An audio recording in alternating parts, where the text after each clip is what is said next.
Hey guys, good morning. So, really quick, I just wanted to come on and talk about why I believe that people are so mean today.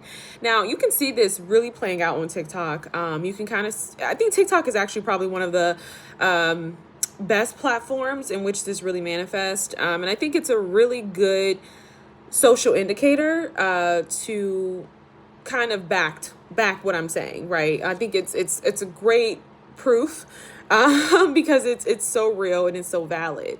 So at first, it really started when we first were kind of introduced to late stage capitalism, and it wasn't about grocery prices or anything like that, but it was when we started to take a look at humans, right, general public, and we started to assess whether or not a person was high value.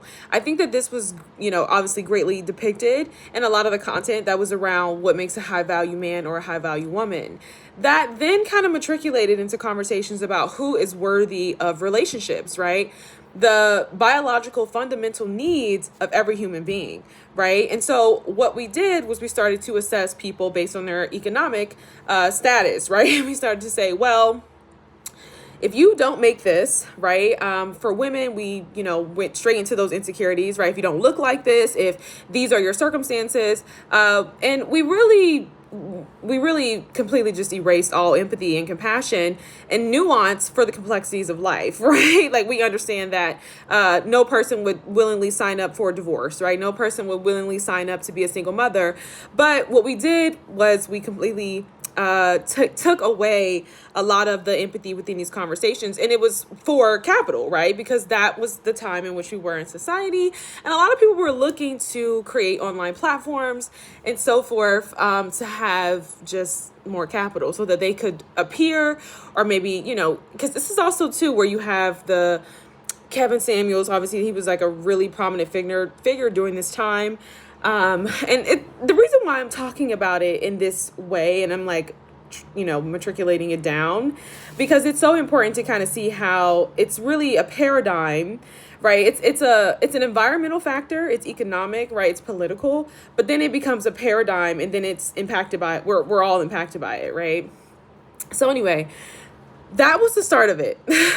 So people were pretty much told, if your life is not perfect, which no one's life is perfect, then you're not worthy of love. You're not worthy of respect. You're not worthy of human decency. So that was the start of it. That really impacted a lot of people. I think as much as we like to say, don't listen to certain things, don't engage with certain things, don't, go within these, online communities, I don't think we understand just how powerful social media is. And it's not just a matter of getting a message out to the algorithm, but it's something that quite literally impacts our day-to-day lives. I'll never forget, prior to, I was on a date with a guy. Mind you, we are from the Midwest, okay? And this guy started talking about Kevin Samuels. And we were on a date, and he was a teacher. I thought he was, educated. I thought he was I'm like, hey, this is great. I love that this person was in education. Like, that's my field, that's my realm. I'm like, okay, maybe there's some commonality here, right? No. This person was so incredibly insecure, and I started to realize just how these online communities, these paradigms, started to impact everybody. It wasn't just Midwesters. It was every single person. So anyway, so then that was the start of it. It was about, and then we had the rise of aesthetics, and it was a matter of like, who can afford a certain type of aesthetic to generate more income online, right? It was never a matter of just starting content and so forth. I do love that with TikTok, we've taken control back in a sense.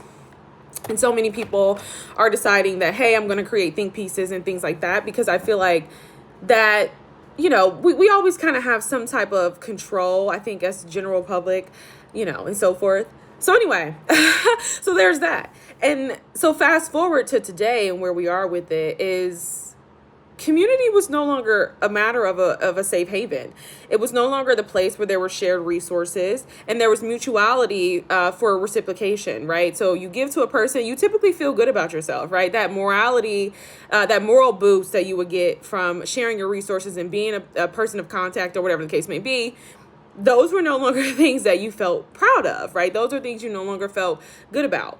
Community today was actually pretty dangerous, I would actually say, because you have this lack of awareness for what is going on and how these, greater factors in society are starting to impact the general public. Yeah, I think community is 100% dangerous. And so we're at this place now where, okay, there used to be a point in time where it's like, okay, yeah, biologically everybody needs community, but today community was about power. It was about power. It was a matter of, what can I do to stand on top of you, to disempower you and empower myself, right?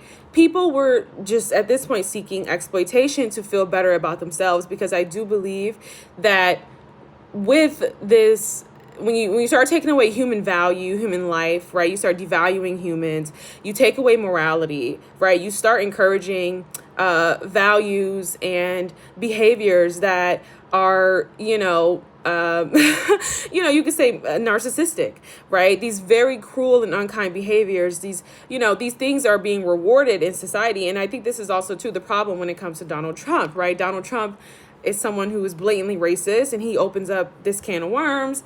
And if you can kind of look at just from a social level where people were when Obama was elected, right? When we had a president who spoke about unity and so forth, completely different, right? People were generally pretty kind, you always have mean people in general, but there wasn't the same impact, right? So anyway, community was now about power. That's literally what I'm getting on here to say. As much as we need community now more than ever, it's about power. It's about control. Most people who are starting communities are seeking some type of cult-like leadership. Again, this is a matter of comparing myself to you, right? If I can't fit into the high value aesthetics, right? If I can't be a high earner, if I don't look a certain type of way, if I'm realizing that, I'm in this space now where there's social integration, and I'm competing with people who have far better resources, who've had completely different upbringings, who have completely different life circumstances, I have to find some way to essentially leverage myself in society so that I can have my biological needs met, which is community and relationships, right? So a lot of people are creating these online communities, and it's really just a matter of toppling over another person. I gave this example in a previous video where I spoke about the woman who creates content all in the name of like women empowerment, but she's really just tearing a lot of women down who are essentially not married. And I said that you have to be kind of careful with these type of communities as women, and looking at this content creator and just kind of assessing it from a psychological standpoint, and just from my personal observances. This is someone who's been in relationships since high school, right? Women and people in general who are in this place now, you don't recognize what is happening. The paradigms are changing, like you're not aware of it, then you're going to fall victim to essentially victimizing others. And instead of it being a place of community and a place of safe haven, you're going to be someone who is going to essentially be exploiting other people. So because of this person's insecurities, what was very evident to me was, okay, maybe I've had certain life experiences and I've been marginalized in some ways. So now here it is. Women specifically want partnership. And what I'm going to do is I'm going to exploit that, right? I'm going to put myself on a pedestal. I'm going to sell my relationship. I'm going to sell my beliefs and my theologies about marriage, right? My understanding of theology about marriage. And I'm going to essentially lord over all these other women. And the way that she does this is by pretty much shaming women who are not married. She does this by shaming other women, right? So it's not really a matter of women empowerment as much as it's, I have something that people desire. And I have something that is, something like I don't want to say a lesser commodity, but it's something that not everybody has access to, right? Because clearly where we are today, people don't have access to equal and healthy partnerships. So what she's doing is portraying herself as having that, right? And then there's also people who financially are exploiting other people at this time as well, right? We know that. So yeah, community was the place where it was dangerous, and it was really just a matter of like bullying other people to feel better about ourselves, right? There were a lot of people today who were just completely taking out all of their helplessness, all of their powerlessness, and their lack of self-awareness onto other people who were less empowered, less emboldened, and maybe even be younger, right? Whatever the case may be. Like I said, in this case with this content creator, she took it out on women who are, single mothers who have a completely different lifestyle in terms of like, day-to-day struggles, all these different things, right? And so that's what it is today. That's what it is today. And I don't think that people are consciously aware of this, but that's how it kind of trickles down. And what once used to be this thing where for so many of us, you were able to have community, right? I mean, although I won't sit here and be like nostalgic, but there was a point in time where, yeah, you got a sense of morale for being a part of something and helping people and genuinely contributing to something. Today, not so much, right? Those things aren't rewarded. This is also what happens when you start having conversations that enter the chat and things like, degrading, values like empathy and kindness and humility, right? And that's also what happens when you start to kind of notice the change in the social dynamic, right? To be online is to be somewhat relatively narcissistic. And why is that? Because you have to embody some level of influence, i.e. fame, right? You're no different than like a famous person, right? You have to believe that you deserve to be in the position that you're in. And it's not to say that we're going to negate hard work or talent, right? But we are going to say when you take general public, right, and you give them the opportunity to be self-proclaimed, yes, they are going to start to embody some of those narcissistic characteristics. And because narcissism is something that is fairly new, it is a lot of research that is underway, we don't realize just how common, how widespread it is. But it is the thing that will typically get you further within society. Now, obviously, there's going to be some nuance. This is not general, but we were at a point in time today where people no longer wanted general. People wanted above average, right? And so, yeah, there was a point in time where people who, were the general public of a lower economic background, what they had was community. And typically people of a higher economic background, higher socioeconomic background, they did not have community. And you can kind of see this depicted in movies and things like that. I know that, films can be somewhat fabricated, but it does say a lot about the lifestyles of the rich and the wealthy, right? And you hear things, some people, they're so wealthy, all they have is money. And typically that is because, for a lot of people, I know that you guys want to believe in honest gain and self-made millionaires. But for a lot of people to get to where they are, it took a lot of exploitation of a lot of people, right? And we kind of see this too when you start looking at relational dynamics, right? You start looking at the guy, and it's always kind of depicted as this love story, kind of like romantic thing where it's like this person leaves their small town person who loves them and they have shared values and they head for the big lights, right? You know what I mean? And so interestingly, I think that's a common theme.